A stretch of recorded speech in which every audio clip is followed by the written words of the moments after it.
Shalom Bapak Ibu Saudara yang diberkati Tuhan. Kebenaran kita 7 Mei 2025 berjudul Punya Akses Langsung. Tuhan bekerja begitu cerdas untuk memperkenalkan dirinya kepada seseorang.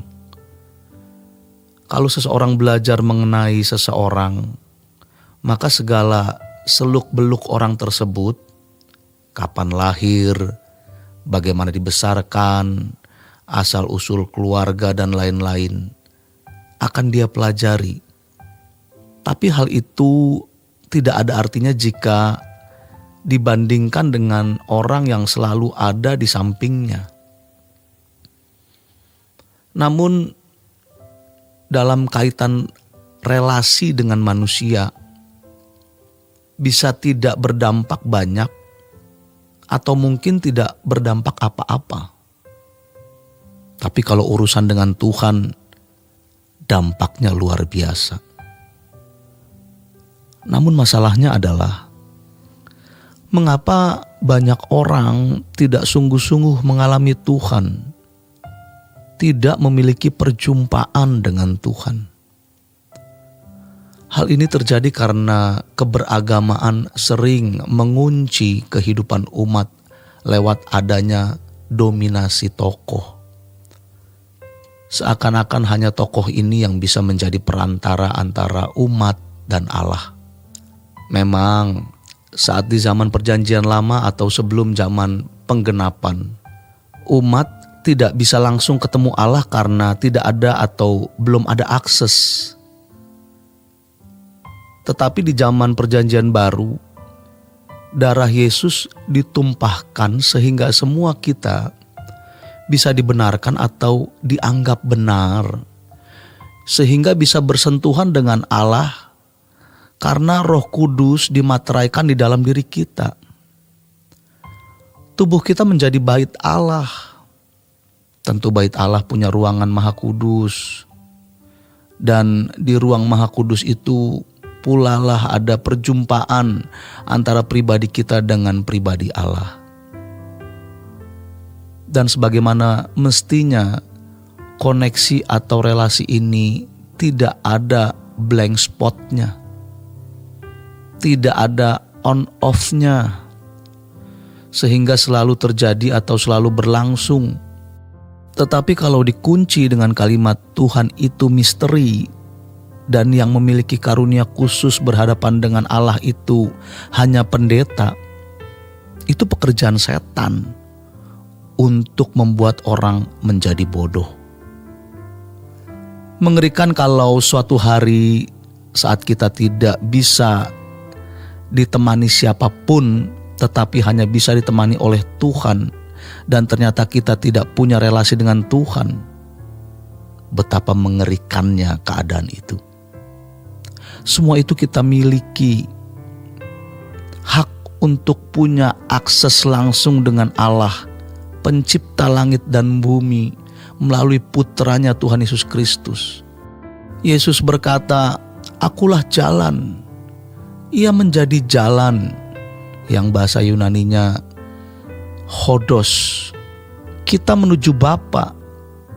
Jadi jangan berpikir bahwa pengetahuan teologi itu hanya melalui bangku sekolah tinggi teologi yang ditulis di buku, diformatkan dalam sistematika teologi, dan di dalam karya tulis, karya ilmiah atau jurnal-jurnal.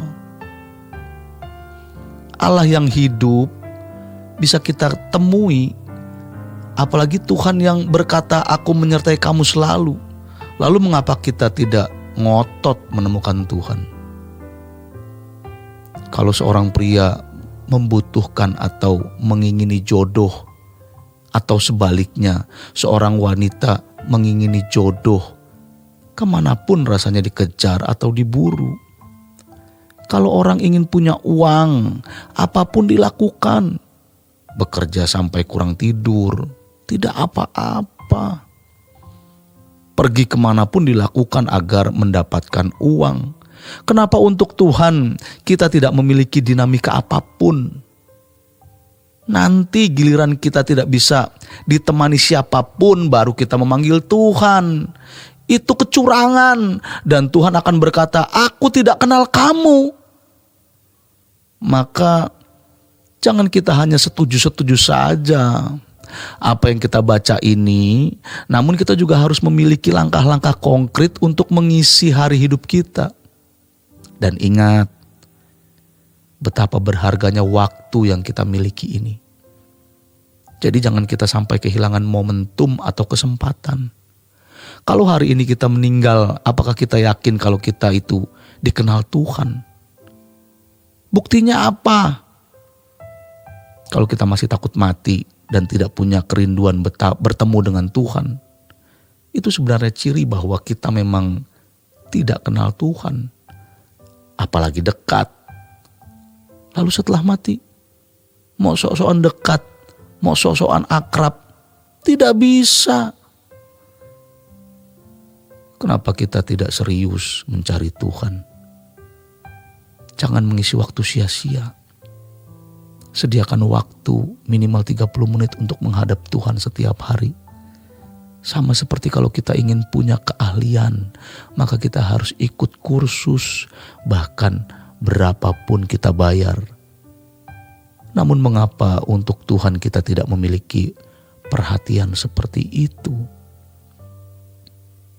Coba kita perhatikan ini. Saat kita tidak menunjukkan ketekunan mencari Tuhan, dan anak-anak kita melihat itu, mereka akan berkata, Tuhan murahan. Papa mama tidak sungguh-sungguh mencari Tuhan. Berarti Tuhan tidak terlalu penting. Tuhan tidak segalanya. Padahal semua kita punya kesempatan eksklusif dengan Tuhan. Kita harus memiliki ambisi untuk menjadi orang istimewa di mata Allah. Tidak istimewa di mata manusia, tidak apa-apa. Tuhan itu ada. Tuhan itu hidup. Maka ketika kita harus mengalami banyak masalah berat yang melampaui kekuatan dan benar-benar bisa membuat kita malu, kita cukup merem dan memandang Tuhan. Kita menantikan pertolongan Tuhan. Jadi kalau kita menjadi anak-anak Allah, percayalah, Tuhan tidak akan mempermalukan. Namun masalahnya, seberapa kita eksklusif dengan Tuhan. Demikian kebenaran kita hari ini. Selamat terus berjuang untuk menjadi orang-orang istimewa di mata Allah.